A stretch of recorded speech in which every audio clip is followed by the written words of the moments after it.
Interview चल रहा होता है क्योंकि उसकी ब्रांड ह्यू कॉस्मेटिक के साथ कोलैबोरेशन कर रही है।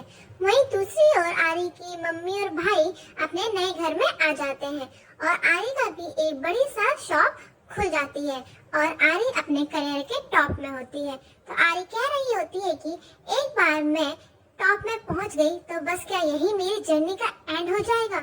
तभी दिखाते हैं पीछे से एक लड़की को आता हुआ और आरी से देखकर शॉक हो जाती है। तभी आरी की लाइव स्ट्रीमिंग दिखाते हैं जिसमें वो कहती है कि ऐसा नहीं होता, अगर ऐसा हुआ होता तो ये लाइव स्ट्रीमिंग नहीं चल रही होती। ये दूसरी ओर मिस्टर जू के पास आरी के लिए बहुत सारे ऑफर्स आ रहे हैं क्योंकि उसके अब 1.3 मिलियन फॉलोअर्स हो गए हैं। तभी आरी उससे मिलने आती है तो उसकी फ्रेंड कहती है कि आप फटाफट से मीटिंग खत्म कीजिए क्योंकि हमारी एक और अपॉइंटमेंट है। तो आरी को सजेस्ट करते हैं कि उसको अपने अकाउंट चलाने का सिस्टम चेंज करना चाहिए क्योंकि उसके अब इतने सारे फॉलोवर्स हैं, क्योंकि वो एक लौती ऐसी सेलेब है जिसके मिलियंस में फॉलोवर्स इतने जल्दी पूरे हुए हैं। तो ऑफर्स बहुत सारे आ रहे हैं, अगर वो अकेले ही अपना अकाउंट चलाएगी तो ये इफेक्टिव नहीं होगा। तो उसकी दोस्त कहती है हाँ तुम वैसे ही बहुत बिजी हो, हमें ये करना चाहिए। बट आरी कहती है ऐसा नहीं होगा, मैं अपना अकाउंट खुद ही चलाऊंगी, मैं आपको ये दोबारा कह रही हूँ, मैं अपना अकाउंट सिस्टम चेंज नहीं करूंगी। और फिर वहाँ से वो चली जाती है। तो उसकी फ्रेंड से पूछती है कि तुमने मना इसलिए करा क्योंकि तुम मिस्टर जू को कमीशन नहीं देना चाहती हो, क्या तुम्हारे लिए मैं करूँ ये? तो आरी कहती कि नहीं, तुम क्यों करोगी, ऐसे काम तुम नहीं कर सकती हो। नहीं, मैं अपने एड्स कम कर लूंगी। और आरी की फ्रेंड का मुंह लटक जाता है। तो आरी कहती है अभी हम अपना सारा ध्यान अपनी ब्रांड में करते हैं। दूसरी ओर होने जा रहा है KRH इवेंट जो कि शियोन होस्ट कर रही है।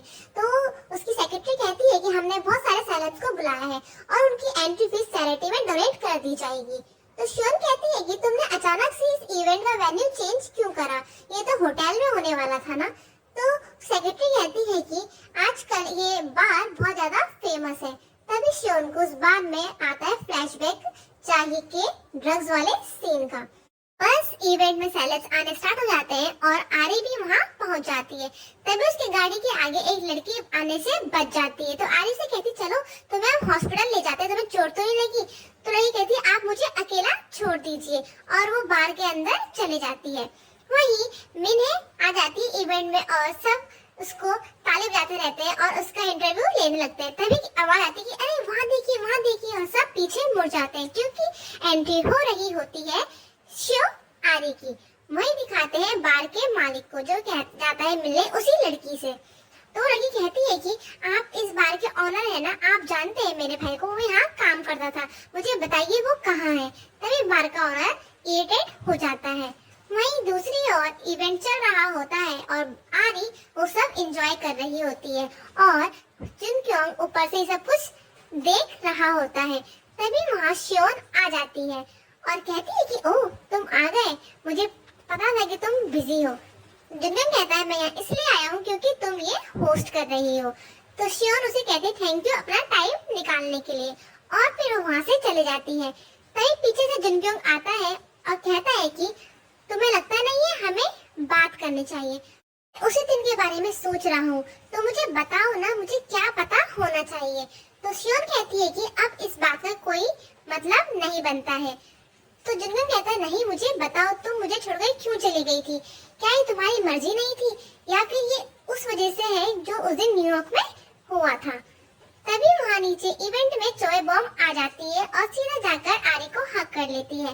तो पीछे से चाही लोग उसे देखकर चिढ़ रहे होते हैं और आरी के साथ फोटो खिंचा रही होती है। तभी मिन्हे आरी के लिए कुछ उल्टा सीधा कहती है और आरी वो सुन लेती है और सीधा जाकर उनके पास खड़ी रहती है और उनसे हाय हेलो करती है। मिन्हे कहती है कि तुम ये सब अपने सर में मत आने दो, तुम्हें पता है ना तुम कहाँ थी और अब कहाँ आ गई हो, तुम्हारे फॉलोअर्स में एम क्या लग गया, तुम क्या समझ रही हो खुद को। तो शिवानी कहती तुम्हें पता नहीं है एम कितना पावरफुल होता है उनके लिए जिनके पास सिर्फ के होता है, मैं तुम लोगों से बिल्कुल अनदर लेवल में हूँ। और वहाँ जाने लगती है। तभी पीछे से चाई आती है उसे पकड़ने के लिए बट वो खुद नीचे गिर जाती है और एम्बैरेस हो जाती है।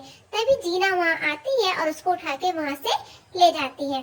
तो आरी की ड्रेस पूरी खराब हो जाती है। तो उसकी फ्रेंड कहती है आरी अब हम क्या करेंगे, ये तो स्पॉन्सर ड्रेस थी ना। तो आरी कहती है कोई नहीं मैं इसे खरीद लूंगी। लूंगी।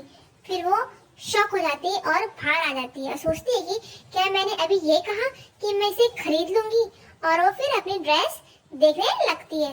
तभी वहाँ ताइजुन आ जाता है और कहता है ओह हम फाइनली मिल गए, वो भी मेरी वाइफ के इवेंट में। तभी वहाँ बार का मैनेजर आ जाता है, उस लड़की को धक्के मार के बाहर निकाल रहा होता है। तभी वहाँ शियोन और जुनक्योंग भी आ जाते हैं।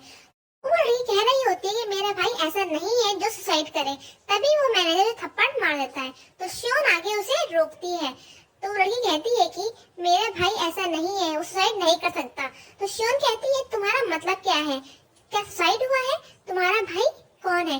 तभी ताइजुन आके रोक लेता है उसको। तो लड़की कहती है कि प्लीज मेरी हेल्प कीजिए। शियोन कहती है ये सच नहीं है ना? ताइजुन बार के मैनेजर कहता है इसे फटाफट यहाँ से निकालो। तो वो उस लड़की को लेकर वहां चला जाता है। तभी जुनक्योंग देखता है आरी को और शॉक हो जाता है और फटाफट आरी के पास जाता है और उसको लेकर वहां से चला जाता है।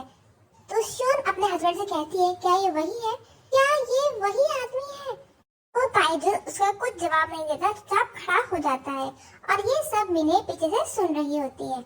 वहीं शियोआरी और जुनक्योंग जा रहे होते हैं तो वो कहता है कि तुम पूछो तुम्हें जो पूछना है। तो आरी कहती है तुम प्लीज कार यहीं रोक दो, मुझे खुली हवा चाहिए। तो जुनक्योंग कहता है रुको मैं अभी लाता हूँ, और वो अपने कार का अपर साइड खोल देता है और कहता है कि आई नीड यू आरी, मुझे पता है तुम ऐसा नहीं सोचती हो, बट मैं होप करता हूँ कि एक दिन ऐसा आए कि तुम भी मेरे लिए यही फील करो। तो आरी उसे देखने लग जाती है। तभी वो सोचती है कि मुझे आज भी उस मोमेंट का एक एक पल याद है। उसी बीच जुनक्योंग उसका हाथ पकड़ लेता है और आरी उसे देखने लग जाती है। और प्रेजेंट टाइम में आरी कह रही होती है कि मुझे उस समय बिल्कुल आइडिया नहीं था कि अब क्या होने वाला है। मुझे नहीं पता था कि वो रात आखिरी ऐसा टाइम थी जब मैं शांति से रह सकती हूँ। तो नेक्स्ट डे आरी को आता है मैसेज बीबी फेमस का। तो आरी कहती है बहुत दिनों बाद मैं आपको कब से मैसेज कर रही थी बट आप मेरा रिप्लाई नहीं कर रही थी। तो वो कहती है कि तुम कैसे हो सकती हो, तुमने मुझे इग्नोर करा, अगर तुम पे थोड़ा सा भी दिमाग है तो तुम मुझे ऐसा ट्रीट मत करो, और जब मैं तुम्हें रिप्लाई करती हूँ तो उसी टाइम मेरा रिस्पॉन्ड किया करो। तो आरी कहती है ये ऐसा नहीं हो सकता है, और तुम हो कौन? अब टाइम आ गया है ये बताने का कि तुम मेरे साथ ऐसा क्यों कर रही है और तुम हो कौन। तभी वो ऑफलाइन चली जाती है। वहीं जुनक्योंग मिलने आता है शियोन से और कहता है कि कंफर्म है वो आदमी मर चुका है, और जब उसके फैमिली वालों ने ढूंढने की कोशिश करी तो उन्होंने कहा उसने सुसाइड कर लिया, वो लड़की उसी की छोटी बहन थी। तभी शियोन टेंस हो जाती है। जुनक्योंग कहता है कि तुम इन सबसे दूर रहो, मैं सब कुछ संभाल लूंगा। तो शियोन कहती है मैं कैसे दूर रहूं, ये सब मेरे हस्बैंड ने किया है।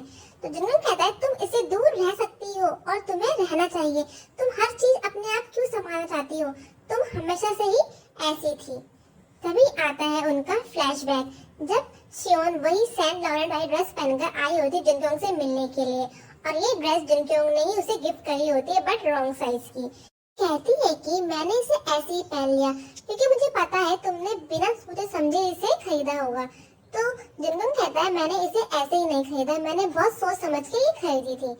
फिर दिखाते हैं शियोन को उसे घर से कॉल आ रहा होता है और वो उसे कुछ करने को कहते हैं, और ये सब बातें जुनक्योंग सुन लेता है और कहता है कि ओह ताइजुन, हाँ मेरे जैसी बिजनेस वाली फैमिली में शादी करके तुम्हारे पापा को प्राइम मिनिस्टर बनने में कोई हेल्प नहीं होगी, बट ये ताइजुन तुम उनकी हेल्प कर सकता है। तो शियोन कहती है तुम्हें बिल्कुल भी कुछ बुरा नहीं लगता जब मेरे घर वाले मुझे ये सब करने को कहते हैं? तो जुनक्योंग कहता है मुझे क्यों बुरा लगेगा, ऐसी चीजें हो सकती हैं और वैसे भी सारी चॉइस तुम्हारे ऊपर है। शियोन कहती है कि मुझे बुरा लगता है जब मैं सोचती हूँ कि मैं तुम्हें बता नहीं पाई मैं तुम्हारी कितनी केयर करती थी, और मैं वहाँ से सियोल वापस आ गई। और मैंने सोचा कि जब बात जुनक्योंग की आती है तो शायद मैं उसके लिए इतनी इम्पोर्टेंट नहीं हूँ। जुनक्योंग कहता है कि मैं चाहता हूँ कि तुम समझो कि तुम मेरे लिए कितनी ज्यादा इम्पोर्टेंट थी, और वो सब सैड मेमोरीज नहीं है। मैं चाहता था तुम्हें बताना कि उस समय मुझे तुम्हारी कितनी जरूरत थी, बट अब ऐसा तो हो सकता नहीं है और ऐसा है भी नहीं, तो तुम ये सारा बर्डन अकेले उठाना छोड़ दो, ये सब मैं संभाल लूंगा। वहीं दूसरी ओर मिस्टर पार्क शियोरी के पास आते हैं और कहते हैं कि चाइना की बहुत बड़ी इन्फ्लुएंसर हमारे साथ कोलैब करना चाहती है। ये हमारे लिए बहुत बड़ी अपॉर्चुनिटी है, हमें इसके लिए फंड इकट्ठा करने चाहिए। वहीं दूसरी ओर चाही देख रही होती है आर्य फॉलोवर्स और इरिटेट हो रही होती है। तभी उसके बार बार मैसेज आने लगे होते हैं, तो वो देखती है तो उसको मैसेज आया होता है बी फेमस का, जिसमें लिखा होता है कि क्या तुम जानना चाहोगी आर्य इतनी जल्दी इतनी फेमस कैसे हो गई? अगर तुम ये रिवील कर दोगी तो तुम उससे एक ही बारे में छुटकारा पा लोगी। और ये देखकर चाही शॉक हो जाती है। वहीं एक लड़की आरी की शॉप के बाहर खड़ी दिखाई देती है। वहीं मिन्हे की सेक्रेटरी अपना फोन चेक कर रही होती है और एक आर्टिकल देखकर वो शॉक हो जाती है। तभी वो अपने हस्बैंड के पास जाती है और कहती है कि देखो ये क्या लिख रहे हैं कि आपकी क्लिनिक में किसी की डेथ हो गई। चेही और उसके दोस्त ड्रग्स कर रहे थे और इन सब में आपका क्लिनिक भी इन्वॉल्व है और वो शॉक हो जाता है। तभी दिखाते हैं ताइजुन को जो गुस्से में अपने ऑफिस आ रहा होता है और कहता है कि हर जगह से ये पोस्ट गायब करो। वहीं आरी की शॉप में वो लेडी अंदर आती है तो आरी कहती है कि आज के लिए हमारी शॉप बंद हो गई। तभी वो कहती है कि आप आरी हो ना, आर्यन की सीईओ? तो आरी कहती है हाँ। तभी आरी का फोन आ रहा होता है जुनक्योंग का, बट वो उठाती नहीं है। तो वो लेडी कहती है कि मैं कब से आपसे मिलना चाह रही थी, आपसे मिलकर बहुत अच्छा लगा। और आरी शॉक हो जाती है और यही होता है एपिसोड।